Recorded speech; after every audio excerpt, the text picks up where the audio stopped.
Buenas tardes, mi nombre es Lourdes, soy intérprete en español. Tenemos traducción simultánea para la persona que necesite ese servicio.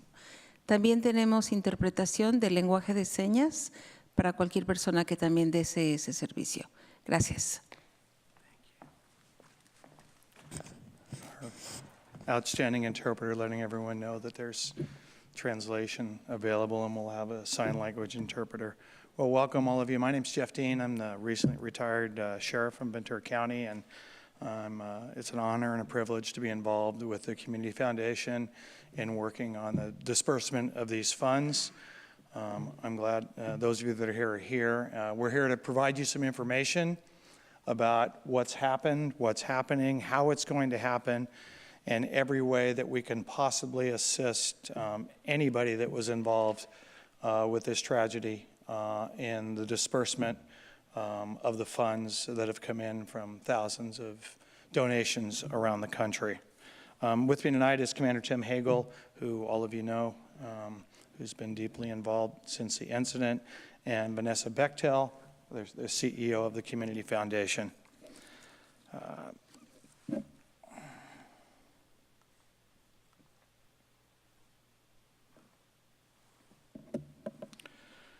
So as the commitment has been from the very beginning, actually Tim and I at 3 o'clock in the morning out at the scene, we're talking about it, and we knew donations would come in as we set up the Victim Center with the help of the City of Thousand Oaks.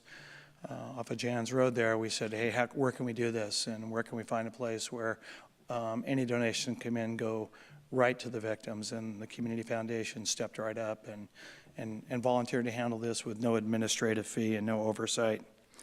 It's right up there, and I don't need to read what it says, and Tim and I will go into some more detail, but it's for the families who had someone taken from them, for those that were physically injured, and for those that were just there that evening.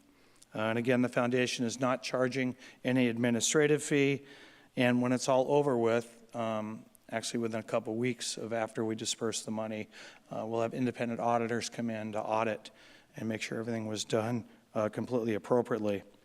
The money's to be used for basic needs and unanticipated expenses for anyone that was touched by this tragedy. But there's no reporting required by anybody that the money goes out to, so nobody's going to be following up to see that how a family spent money or what they did.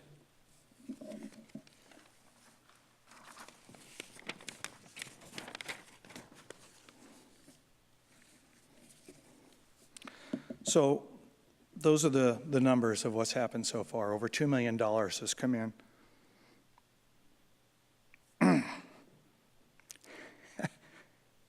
At some point, I think I'm over this. Dang. It's the new norm. Anyway, so it's been great. So as many of the families know, $240,000 has already gone out. You always ask for a water Yeah. when we do this. I need a beer. I'm not the sheriff anymore. I should be able to drink. And so the goal of this committee is to get out the $1.767 million that are left. And we're charged with that, and that's what we're going to do. We're going to hold back about 10%. Now, sad as it is, what happens is people call with donations, and they commit with a credit card, and it turns out it's not their credit card. It's fraud. And so obviously we can't give out money we don't get. I know, isn't it pathetic? It's really sad. So what's going to happen is we'll hold back that 10%, and then when it's all done and we know what's left and everything's legit, then the rest of that money will be dispersed, and that'll certainly be part of the audit. As you also know, there's some fundraising activities still going on. The concert, I think Tim just told me tonight, is sold out. Yes, for Sunday. Yeah, for Sunday. So there's more, and some of that money is going to Westlake Rotary, and the foundation is working with them on how that money's going to be dispersed. But the incredible concert, Scary Rogers here from the city, the city is putting on, all that money will be coming to the foundation and will be included in the total disbursement. So this dollar we have now, we want to give you exactly what we have now, It changes every day. Tim actually just handed Vanessa a check that we got tonight, and people are still sending in, sending in donations. So Tim's going to spend a little time. We're going to go over the process, and then I'll come back and we'll talk a little bit about the people that are involved, so you know who all the players are. So everything's up front. There's no hide the ball. There's no anything. It's all about you and helping you. So Tim, you want to talk about the process?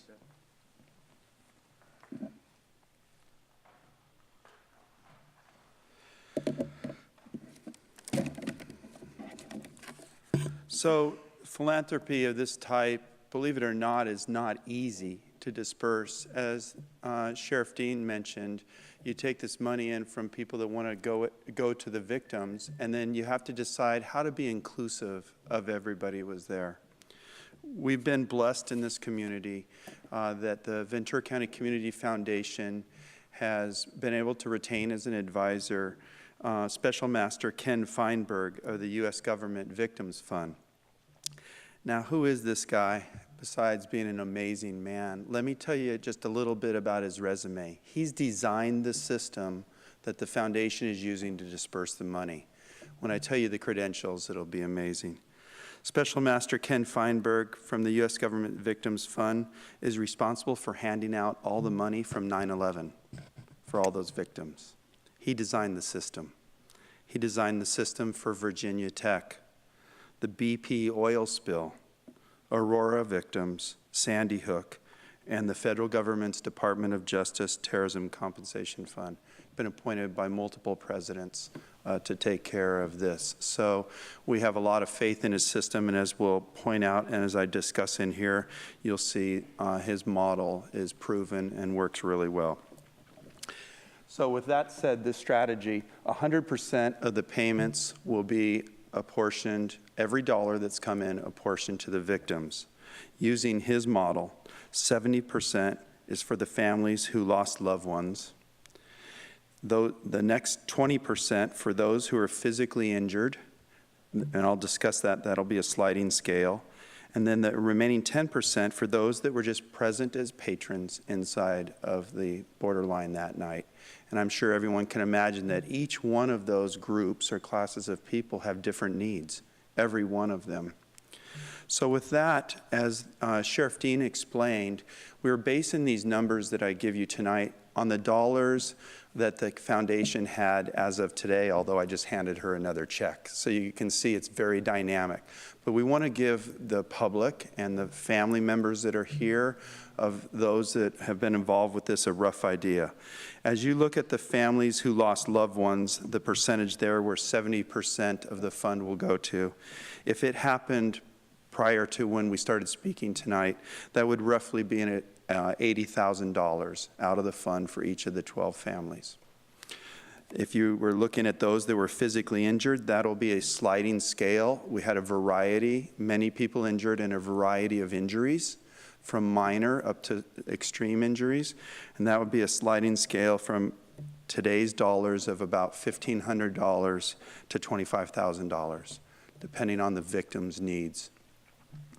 The next one will be those that were just there and were able to exit out and were not in any of the other two classes.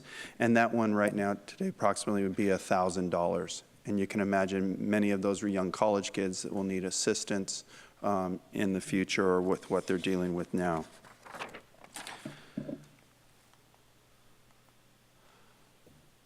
So as I just mentioned, the determination of the fund that is passed out in March will be based on the February 28th balance. So the fundraisers that are in the future planned right now are going to be Saturday at Boccaccio's at Westlake, and that's with the Westlake Rotary Club. The following one will be on the 19th as a planned concert here at the large theater. And then on the 22nd and 23rd, two large fundraisers by REO Speedwagon here at the big theater with the city. There are others going on by many small groups that all the sum of those numbers add up, right? You can hardly keep up with many of these grassroots funds, and some of those funds come to the foundation, some of those get dispersed by those other organizations. Once the completion of all the review of submitted claims are made, they're going to be reviewed by a special oversight committee and fund administrator, and Sheriff Dean will talk about that group in a slide coming up here, and then a final approval by the foundation board, and then those funds will be pressed out. This next portion right here is important, and that is how do you apply? How do I get these applications? And the foundation has gone through painstaking efforts to make this really easy for anybody to apply. So you can do that online at ConejovalleyVictimsFund.org. You can do it by mail to the Ventura County Community Foundation. There are translation services available by the foundation. And you can do that at clinics that we're going to make available right in the near future, and Sheriff Dean will talk about that in a second.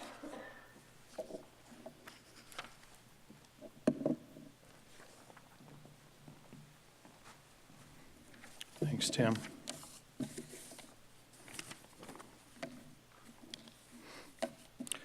So there's just resources out there ready to help you, and Give an Hour is one of those resources. Give an Hour is a national group with a local chapter that provides free counseling by licensed clinicians.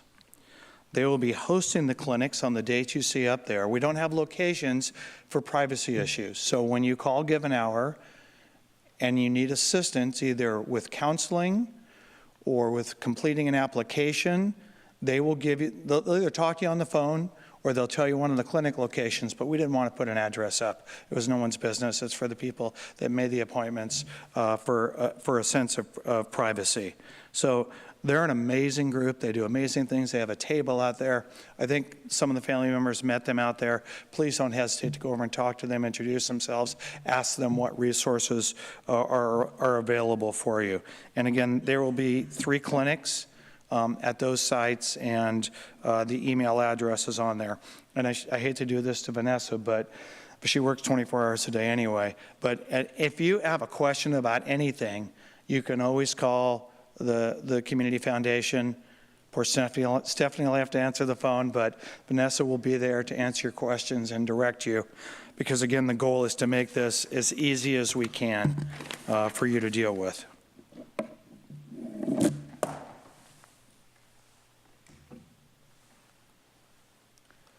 Okay, so who is it in this committee that's going to review them? So Vanessa and the board of the Community Foundation worked to try to put a group together.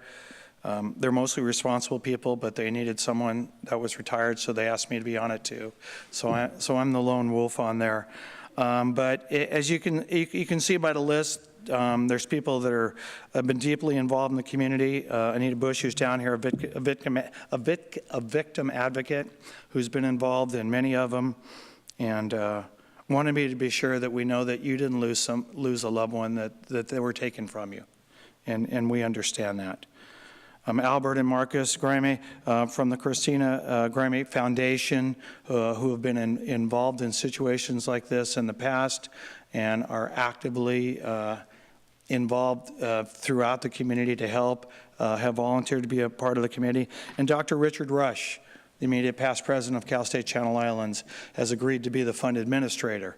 So in essence, the reality is all the applications are going to come in, and the committee and the fund administrator, along with Vanessa, will go through all those applications. Now, some of them are going to be pretty clear about what group they're in and what category they're in. Some of the others on the level of injuries, as Tim talked about, may be subjective, and the committee will discuss that and come up with a final time on how that's going to work. And then, again, once it's done, the auditors will come in and look at everything. The goal is to go through this, get this process done, and get the money dispersed as quickly as we can. What I will ask everybody and those that might watch this recording, this live, is we really want to reach out to everybody that was there. So we've put it out on email. I talked to the president of Cal State Channel Islands today. Tim talked to the Cal Lutheran president. I talked to the Moore Park College president and Pepperdine to be able to get that information out to their students. We know it's a little tough time right now. It's Christmas vacation, so they're out. But if you know people, your family, your children knew those people, please reach out to them and share this information, because we don't want anybody to be left out of the process. We want everyone to be able to apply and get some of these funds that the great people of the community donated. So Tim, you want to come up and go over the timeline and we'll close out here?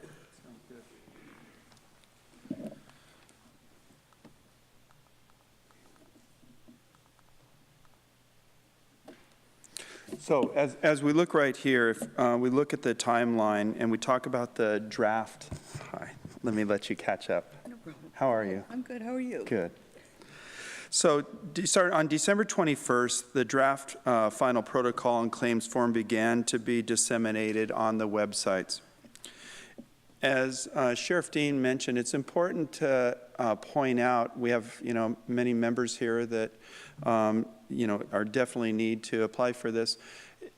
This is not like doing a college grant. You're not going. It's not some sort of pass-fail. The foundation has done an incredible job of making this easy for each group of people to apply. So we both have been stressing that, but we just can't say that enough. There are so many people there to help. You can call the foundation. They'll walk you through it right over the phone. On January 3rd, holding these meetings to make sure people know about it. We've been putting out, as the sheriff said, blasting on social media, newspapers, everything to get the word out, and we can use your help. On February 18th is the deadline for submission of the claim forms. This is an important date, especially as we're talking about the college kids. They need to get their paperwork in before that date, before the end of that day. So that's very important, because then we know the total collective group for passing out the money. So we can't just let it keep going and going. From February 18th to the 27th, the meetings was requested for the fund administrator. All the consultations are completed.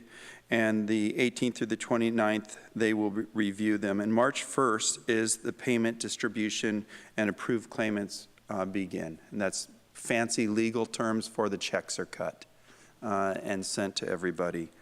After March 15th will be the independent auditors. This is very important, and this is the theme of the Ventura County Community Foundation before this event and after, and that's transparency. Having an independent auditor coming in, nothing to do with this, and that's exactly what that company does to make sure that everything was as accordingly. And then we move on to can you want to talk about the contingency, Sheriff? Or you kind of already spoke about it, didn't you? Well, the 10%. The 10%. The credit card. The other thing is, at the very end, if funds are still coming in, then we'll revisit this process to make sure everything gets out using the same protocol. So as you look at some of that technicality, that 10% holding back, natural question be, when does that get dispersed? We'd be looking at early summer for that. Just to make sure, again, as all of a sudden, right the day before this, a donation comes in, and it could take weeks before it clears through to make sure it wasn't fraudulent. And with that really closes it up for the presentation for Sheriff Dean and myself. But we want to open it up for questions. We have comment cards available. You don't have to raise your hand. You're welcome to. We have translation available if you would also like to announce that. In Spanish for our translator. Can you do that? No, I'm not going to. Trust me, you can. Yeah, I'm embarrassed. Los personas tienen preguntas, sí, Alan. So, and does anybody have any direct questions? Anybody? Well, hey, we will all be here afterwards. Given our Vanessa, the Community Foundation, Tim and I, to answer any questions you might have. All right, thank you very much. Thank you.